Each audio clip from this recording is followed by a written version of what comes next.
এটা হলো রাঙামাটি কি বাঁধ, রাঙামাটি বাঁধ। রাঙামাটি বাঁধ। সুন্দর মনোরম পরিবেশ, এই পাশে গাছ আছে, যে বাঁধ দেওয়া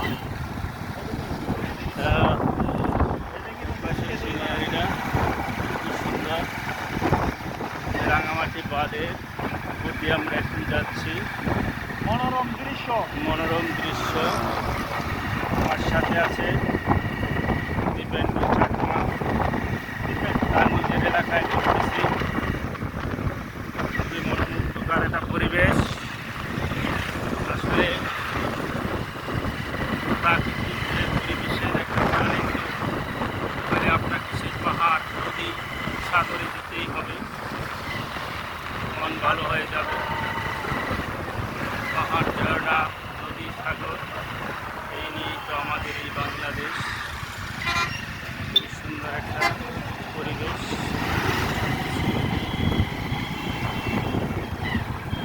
রাঙামাটি, আমরা এখন রিজার্ভ বাজারের দিকে যাচ্ছি। পুরাতন বাস স্ট্যান্ড।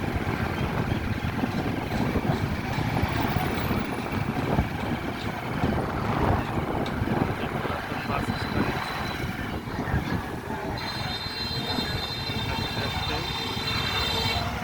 এটা কি চত্বর? রয়্যাল চত্বর। কোয়েল চত্বর। রয়্যাল চত্বর। কোয়েল দাদা চত্বর আসবো। যাচ্ছি। দাদা ফোনে ব্যস্ত আছেন, আস্তে আস্তে যান।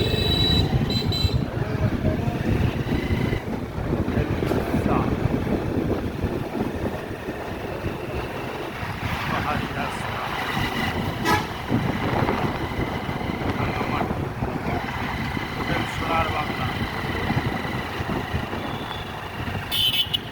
রাঙামাটি সরকারি মহিলা কলেজ। হোটেল হোটেল রাজমহল। রাজমহল ইন্টারন্যাশনাল আবাস। হোটেল রাজমহল। এটা হলো হোটেল রাজমহল। উন্নয়ন বোর্ড। হ্যাঁ, উন্নয়ন বোর্ড। উন্নয়ন বোর্ড, জামে মসজিদ, পার্বত্য চট্টগ্রাম উন্নয়ন বোর্ড।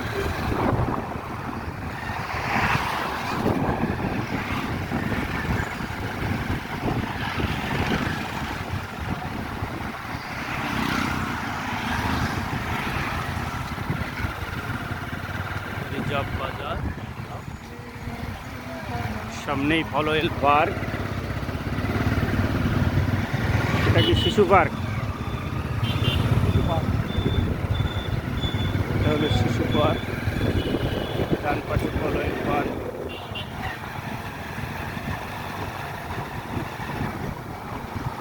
রাঙামাটি শহরে বিভিন্ন অলিগলিতে আজকে ঘুরবো আমরা।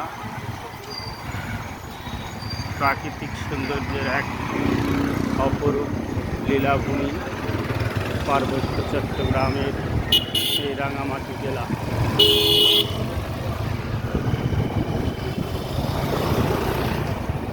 যেখানে পাহাড়, লেক, ঝর্ণা অবিরাম ধারায় বয়ে চলেছে আমাদের এই পার্বত্য জেলায়। পার্বত্য জেলা, এটা রিজার্ভ বাজার। এখান থেকে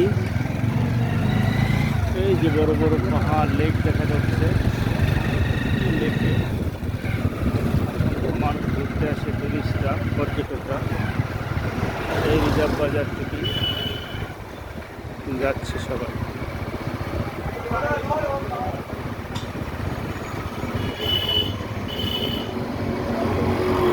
বাংলাদেশের অন্যতম পর্যটন নগরী সাজেক এই রাঙামাটি জেলায় অবস্থিত। সাজেককে রাঙামাটির সাদ বলা হয়, কারণ সাজেক মাটি থেকে 1800 ফুট উঁচুতে। এটা আসলে একটা বাংলাদেশের ভিতর ঐতিহাসিক পর্যটন কেন্দ্র। পর্যটনের অপার সম্ভাবনা দুয়ার খুলে দিয়েছে আমাদের এই পার্বত্য জেলাগুলো।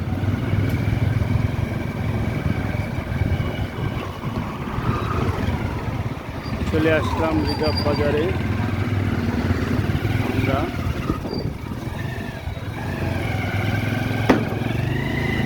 পার্বত্য জেলার এই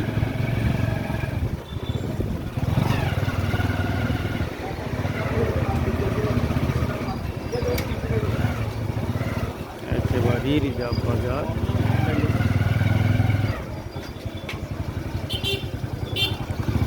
ধন্যবাদ সবাইকে, ভালো থাকবে।